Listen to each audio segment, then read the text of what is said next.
Hello दोस्तों, नमस्कार। स्वागत है आपका हमारे यूट्यूब चैनल डिजी शिक्षक पे। मैं नितिन सोनी आज आपके लिए बहुत ही एक इम्पोर्टेंट टॉपिक रिसर्च का जिसके ऊपर हम बात करेंगे, इंटरप्रिटेशन एंड रिपोर्ट राइटिंग। बहुत ही इम्पोर्टेंट टॉपिक है रिसर्च का।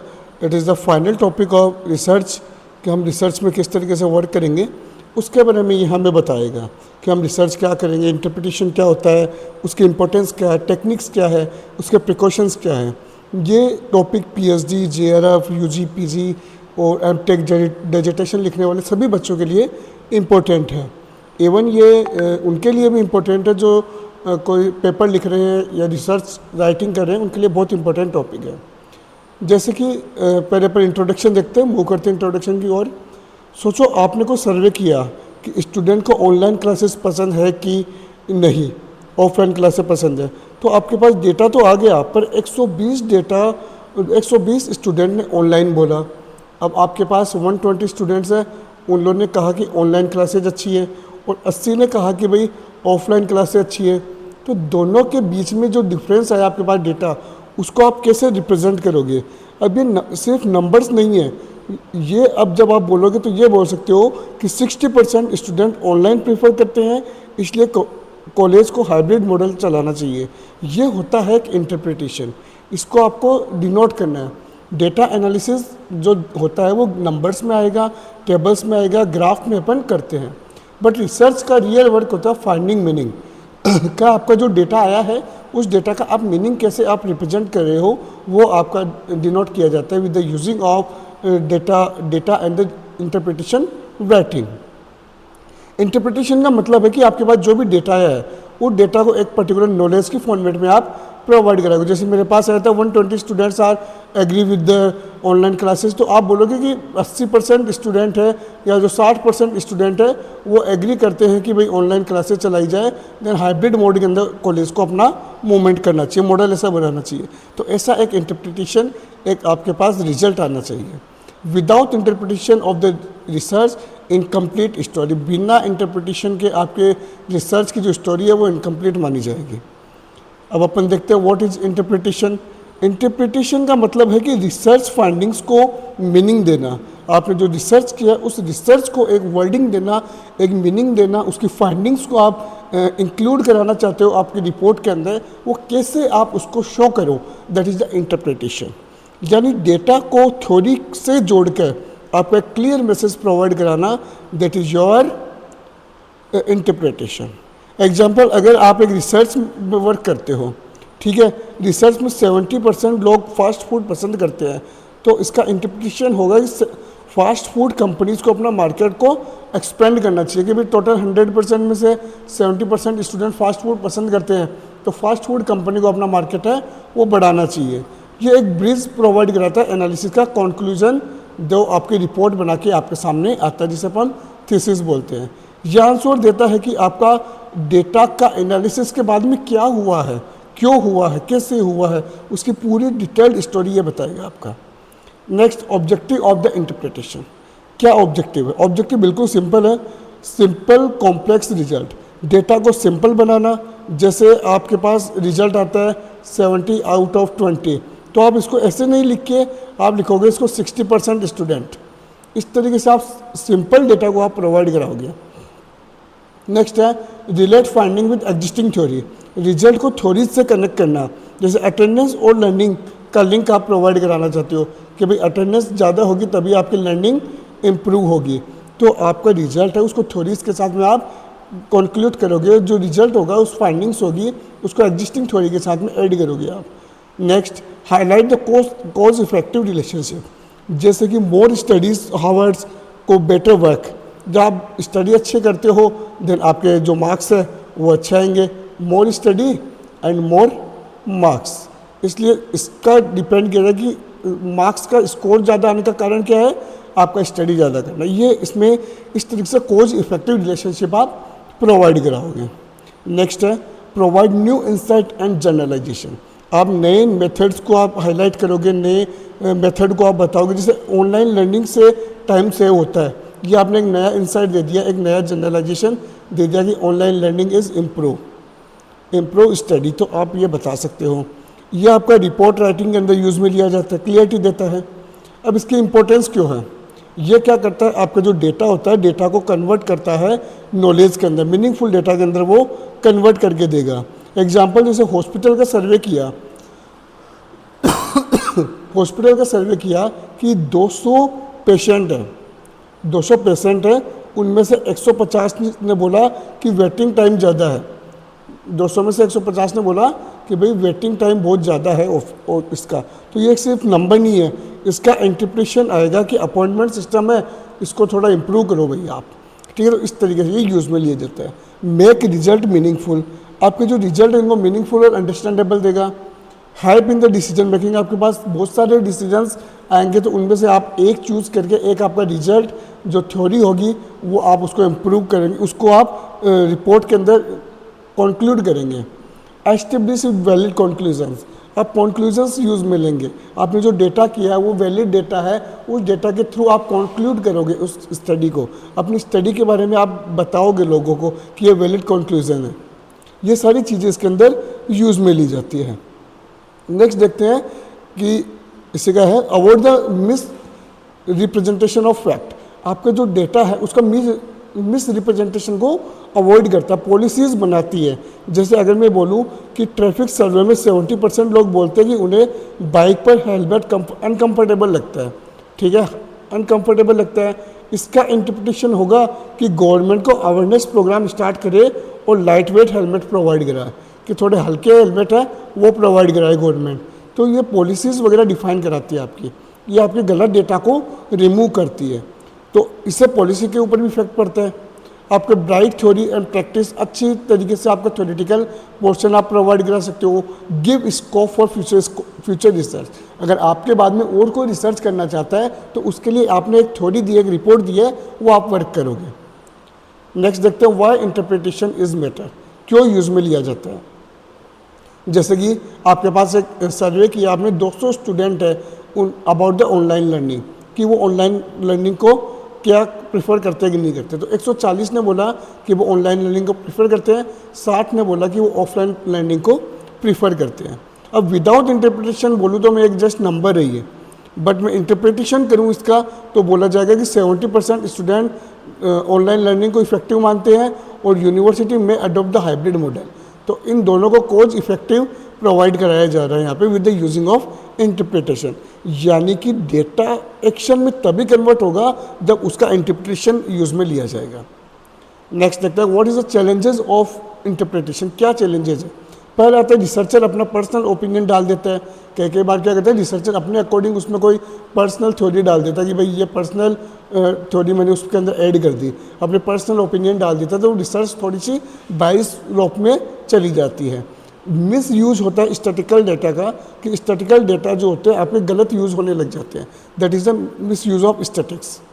ओवर जनरलाइजेशन, मतलब सैंपल छोटा है पर कंक्लूजन पूरे देश पर लगा दिया जाता है कि आपने 100 बच्चों पे कोई रिजल्ट परफॉर्म करके आपने पूरी कंट्री के बारे में बता दिया कि अब कंट्री के अलग अलग बच्चे हैं, अलग अलग माइंड है, सारा अलग अलग है। तो वहाँ पे थोड़ा सा ये चैलेंजेस हो सकता है। इग्नोरिंग लिमिटेशन ऑफ स्टडी, मतलब स्टडी को इग्नोर कर देते हैं, ठीक है। अपन इसके अंदर थ्योरी को पढ़ना ज़रूरी है, पूरी स्टडी करना ज़रूरी है, पूरे डेटा को एक्सेस करना ज़रूरी है। लैक ऑफ क्लियरिटी एक्सप्रेशन, मतलब एक्सप्रेशन जो आपने दिया है, आपने जो डेटा आपने कलेक्ट किया है, जो फाइंडिंग्स आपने की है, वो आपका क्लियर नहीं होने पर भी आपका चैलेंजेस है ये। अब कौन कौन सी टेक्निक्स है जो इंटरप्रिटेशन के अंदर यूज़ में ली जाती है। दो तरीके के अप्रोच अपन यूज़ में लेते हैं यहाँ पे। पहला आता है logical analysis and second is statistical analysis. ये दो तरीके के एनालिसिस अपन देखते हैं, दोनों को अलग अलग पढ़ते हैं अपन। पहले अपन देखते हैं लॉजिकल एनालिसिस क्या होता है। जो लॉजिकल एनालिसिस होता है ये एनालिसिस रीजनिंग पर बेस्ड होती है। डिडक्टिव और इनडिडक्टिव रीजनिंग दोनों अपन यहाँ पे यूज़ में लेते हैं। इसके स्टेप्स की अगर मैं बात करूँ, पहले अपन ऑब्जर्व करते हैं फैक्ट को कि भाई पहला अपन फैक्ट देखेंगे क्या फैक्ट है, दूसरा अपन उसको कनेक्ट करेंगे लॉजिकली कि ये जो फैक्ट है ये कैसे कनेक्ट हुआ है इसके साथ में। अभी एग्जांपल देखेंगे अपन, ड्रॉ करेंगे इंटरफेसेस कि इन दोनों के बीच में क्या कम्युनिकेशन या फिर कैसे ये एक दूसरे से कनेक्ट हुए हैं। एग्जांपल देखते हैं, मैंने ऑब्जर्वेशन किया कि भाई student with more attendance score high marks. मैंने लॉजिकल कंक्लूजन निकाला कि attendance positively effect the performance. जब रेगुलर बच्चा आएगा तभी तो उसकी परफॉर्मेंस इंक्रीज होगी। तो मैंने ये इसका कंक्लूजन निकाला। अब मैं बात करता हूँ दूसरा डिडक्टिव के बारे में। तो डिडक्टिव जो यूज़ में ली जाती है, डिडक्टिव के अंदर आप जनरल थ्योरीज को स्पेसिफिक कंक्लूजन देते हैं। एग्जांपल कि good study habit improve the marks, if true then student with habit x score higher. मतलब कि अगर इम्प्रूव करेगा गुड हैबिट में तो इतने मार्क्स है वो आपका इम्प्रूव कर पाएगा। तो इसका इस तरीके से यूज़ में लिया, जनरल थ्योरी को स्पेसिफिक कंक्लूजन के साथ में ऐड कर दिया जाता है। इंडक्टिव के अंदर क्या किया जाता है कि आपका स्पेसिफिक डेटा को जनरल रूल के अंदर डिफाइन कर दिया जाता है। जैसे कि इफ़ 3 कॉलेज हायर अटेंडेंस, ठीक है, if 3 colleges higher attendance then better marks, then अपन generalise it the attendance impact learning. इस तरीके से इसको डिनोट किया जाता है। नेक्स्ट देखते हैं अपन स्टैटिकल एनालिसिस। ये क्या होता है? स्टैटिकल एनालिसिस में नंबर्स और टूल्स का यूज़ किया जाता है। It use the quantitative tools, जैसे इसमें मीन, मिड, मोडियम का आपका डिस्क्रिप्टिव के लिए यूज़ में लिया जा रहा है, कोरिलेशंस यूज़ में लिए जा रहे हैं, ठीक है, रिग्रेशंस यूज़ में लिए जा रहे हैं, इन्फेरेंशियल स्टडी के लिए हाइपोथेसिस अपन पता लगा सकते हैं। ये एक साइंटिफिक और ऑब्जेक्टिव बेस्ड मेथड होता है। नेक्स्ट देखते हैं अपन एग्जांपल ऑफ स्टैटिकल इंटरप्रिटेशन। जैसे एक रिसर्च क्वेश्चन है, does study time effect the marks, कि आपकी स्टडी है, स्टडी का टाइम है वो मार्क्स को इफेक्ट करता है कि नहीं करता है। तो डेटा कलेक्ट किया कि मीन 72%, कोरिलेशन प्लस 0.82। इसको मैंने चेक किया, इंटरप्रिटेशन किया कि strong positive relationship between study hours and marks, कि भाई मार्क्स जब 72 आ रहे हैं और कोरिलेशन 0.82 है, देन इसके अंदर यूज़ में लिया जा रहा है। विदाउट इंटरप्रिटेशन ये एक नंबर है। विद इंटरप्रिटेशन में अगर बात करूं तो स्टडी हावर्स और मार्क्स के बीच में एक स्ट्रॉन्ग पॉजिटिव रिलेशन है। मतलब डेटा को सेंस तभी मिलेगा जब इंटरप्रिटेशन किया जाएगा। Without interpretation is just numbers. Next देखते हैं अपन लॉजिकल और स्टैटिकल इंटरप्रिटेशन के अंदर क्या डिफरेंस है, इन दोनों को अपन देखते हैं। नेचर वाइज देखिए तो नेचर वाइज ये जो लॉजिकल होती है ये क्वालिटेटिव डेटा यूज़ में लेती है और स्टैटिकल क्वांटिटेटिव डेटा को। ये आपके थ्योरीज को यूज़ में लेती है और ये आपके नंबर्स को यूज़ में लेती है, डेटा को, ठीक है। ये डिडक्टिव और इंडक्टिव होती है, इसमें टूल्स होते हैं, रिग्रेशन, एनोवा, टी टेस्ट, ये सारे इसके अंदर यूज़ में लिए जाते हैं। एग्जाम्पल अटेंडेंस को मार्क्स के साथ में अपन ने जोड़ा, इसमें कोरिलेशन और रिग्रेशन को मैंने यहाँ पे यूज़ में लिया था एग्जाम्पल। तो दोनों एक साथ यूज़ करना बेस्ट होता है। नेक्स्ट देखते अपन प्रिकॉशंस इन द इंटरप्रिटेशन। क्या क्या प्रिकॉशंस अपन को ध्यान में रखने हैं। सबसे पहले अपने पर्सनल जो बाइज होते हैं उनको आपको नहीं यूज़ में लेना है। वो कभी आप अपने अकॉर्डिंग कोई भी थ्योरी उसके अंदर ना डालें। एक पर्टिकुलर ऑब्जेक्टिव होना चाहिए। जो ऑब्जेक्टिव आपने डिसाइड किए हैं अपनी रिसर्च के लिए, उन ऑब्जेक्टिव में से किसी एक पर्टिकुलर ऑब्जेक्टिव को आपको डिसाइड करते हुए आपकी रिसर्च को कंप्लीट करना है। Next use correct method. आपकी जो मेथड्स है, डेटा कलेक्शन मेथड्स है, या फिर मैं बोल देता हूँ टेस्टिंग मेथड्स है, हाइपोथेसिस टेस्टिंग मेथड है, जिनके वीडियो हम ऑलरेडी बना चुके हैं, वो आप चेक कर सकते हैं, वो करेक्ट होनी चाहिए।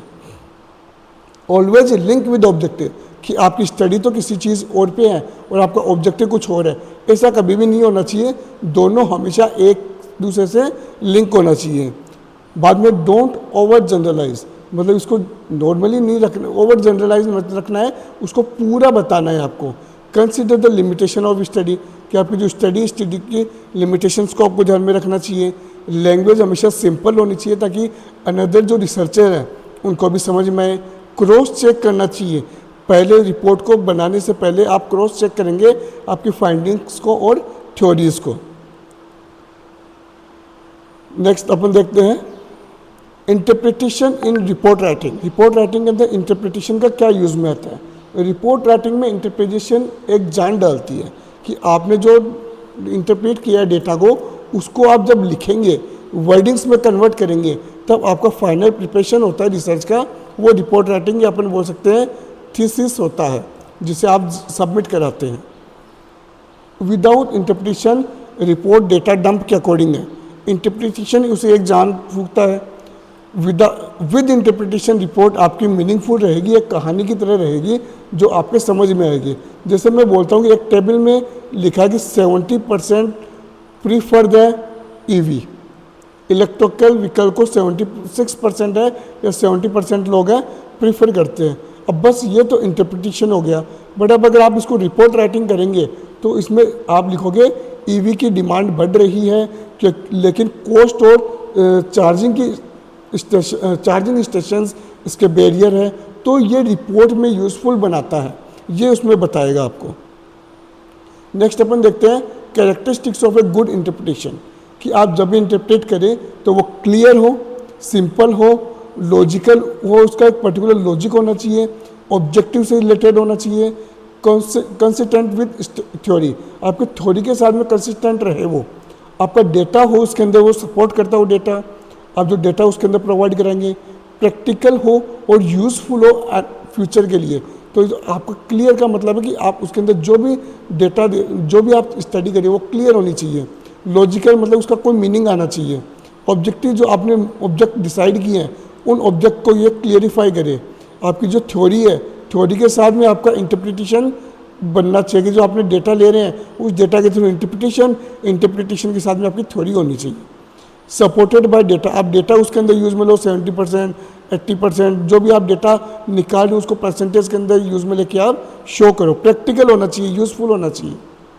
अब कौन से ऐसे मिस्टेक हैं जो हम इंटरप्रिटेशन के टाइम करते हैं, कुछ गलतियां हमें अवॉइड करनी चाहिए। जैसे जल्दी कंक्लूजन पे नहीं पहुंचना चाहिए अपन को कि अपन डायरेक्ट कंक्लूजन पे पहुंच गए बिना एविडेंस के, that is wrong method. Ignore the contradictory result, मतलब ऐसे रिजल्ट जो अपोजिट आ रहे हैं आपके उनको इग्नोर करना चाहिए। ज़्यादा टेक्निकल वर्ड्स को यूज़ में लेना चाहिए, ठीक है, मतलब ज़्यादा एक्स्ट्रा टेक्निकल वर्ड्स है वो यूज़ में लिया कि अनटेक्निकल वर्ड्स को यूज़ में नहीं यूज़, और ज़्यादा ही मतलब ऐसे वर्ड हो जो यूज़र को समझ में नहीं आए, पढ़ने वाले को समझ में नहीं आए, वो आपको यूज़ नहीं लेने हैं वहाँ पे, ठीक है। और एक्स्ट्रा आप स्टैटिक्स का गलत यूज़ ना करें, स्टैटिकल डेटा है वो टेस्ट है उनका रिजल्ट एकदम एक्यूरेट आना चाहिए आपके पास। तो एग्जांपल अगर मैं इसका देखूं, जैसे कि एक सर्वे में मैंने चेक किया कि 50% लोग हैं वो प्रीफर करते हैं कि 55% जो होते हैं वो तो प्रीफर करते हैं ऑनलाइन स्टडी को और 45 प्रीफर करते हैं ऑफलाइन स्टडी को। तो रिसर्चर लिख दे कि सब स्टूडेंट ऑनलाइन पसंद करते हैं, कि मतलब 55% के अकॉर्डिंग, इससे ज़्यादा है ना, इसलिए रिसर्चर कभी भी ये ना लिखे कि सब लोग हैं, ऑल कंट्री है वो ऑनलाइन को पसंद करती है, तो ऐसा गलत है। ये आप उसको अंदर बताएं कि 55% ऑनलाइन, 45% ऑफलाइन को लाइक करते हैं, ये चीज़ें आपको बतानी चाहिए। अब नेक्स्ट देखते हैं अपन गुड वर्सेस बैड इंटरप्रिटेशन। जैसे कि एक सर्वे किया जिसके अंदर 60% लोग हैं वो प्रीफर करते हैं इलेक्ट्रिकल व्हीकल्स को, तो बैड इंटरप्रिटेशन क्या बोल देगा कि everyone wants to EV now, कि सबको ईवी व्हीकल्स चाहिए। तो पर ये गलत है ना, सबको नहीं चाहिए। कोई गुड इंटरप्रिटेशन इसका क्या होगा, majority show the preference but factors like cost and charging station should be study further, कि भाई चाहिए तो है 60% को चाहिए, बट बाकी 40% है उनके ये इश्यू है कि चार्जिंग और कॉस्ट है वो ज़्यादा आती है इसकी, इस वजह से वो यूज़ नहीं ले सकते हैं। तो ये इसकी एक स्टडी होती है। अब role of researcher in interpretation अपन देखते हैं। रिसर्चर का जो रोल होता है वो बहुत ही इंपॉर्टेंट है। तो ये आपको क्या करेगा कि रिसर्चर के रोल के अकॉर्डिंग इंटरप्रिटेशन में नेचुरल जज बनना चाहिए, कि आप जो रिजल्ट आ रहा है वो आप शो कीजिए, क्लियर रिजल्ट, और इंश्योर करें सिंप्लिसिटी को, सिंपल लैंग्वेज और क्लियर रिजल्ट आप वहाँ पे प्रोवाइड करें। इंसाइट देनी चाहिए आपको, इंसाइटली आप जो डेटा है आपके वो डेटा इंसाइटली आप उसके अंदर बताएं with the using of numbers वगैरह के अकॉर्डिंग आप उसको बताएं। फ्यूचर के अंदर आपकी रिसर्च क्या डायरेक्शंस रहेंगी ये यूज़ में लेना चाहिए, कि आपके बाद में और भी लोग रिसर्चर आएंगे तो आपकी रिसर्च को वो एज ए बेस मान के उसके आगे और रिसर्च कर पाए, ऐसा कोई रिसर्च आपके पास होना चाहिए, उसमें सजेशन होना चाहिए। मतलब रिसर्चर का काम केवल सिर्फ डेटा प्रेजेंट करना नहीं है बल्कि उस मीनिंग को समझाना भी है। तो आज हमने देखा इंटरप्रिटेशन के बारे में डिटेल्ड स्टडी किया अपने, तो यहाँ पे अपने इंटरप्रिटेशन देखा कि it is the backbone of research reporting, provide कराता है ये मीनिंग का क्लियरिटी और यूजफुलनेस, इसके दो टेक्निक है, लॉजिकल और स्टैटिकल। रिसर्चर को अवॉइड करना चाहिए अपने पर्सनल बाइस, ऑब्जेक्टिव को ध्यान में रखना चाहिए और इंश्योर करनी चाहिए क्लियरिटी को। गुड इंटरप्रिटेशन एक स्ट्रॉन्ग रिपोर्ट बनाएगा और स्ट्रॉन्ग रिपोर्ट एक यूजफुल नॉलेज को आपका रिप्रेजेंट करेगा। तो बस ये चीज़ अपन को याद रखनी है कि सिर्फ नंबर्स होते हैं पर इंटरप्रिटेशन उसकी कहानी बनाते हैं। तो अगर आपको वीडियो पसंद आया तो लाइक कीजिए, कमेंट कीजिए, कमेंट सेक्शन में आप बताइए। आप लोग कमेंट नहीं करते तो कमेंट बिल्कुल कीजिए और सब्सक्राइब नहीं किया है तो प्लीज़ सब्सक्राइब कीजिए। वीडियो को देख कर मत छोड़िए, आप इसको और लोगों के साथ भी शेयर कीजिए और don't forget to press bell icon अगर आपने ऑल नोटिफिकेशन को ऑन नहीं कर रखा है। और हमारे सोशल मीडिया आइकन्स है ये, यहाँ पर भी आप हमें फॉलो कर सकते हैं, यूट्यूब पे, आप फेसबुक पे, टेलीग्राम पे, व्हाट्सअप चैनल, इंस्टाग्राम पे मैं शॉर्ट्स वगैरह डालता हूँ, वो भी आप देख सकते हैं।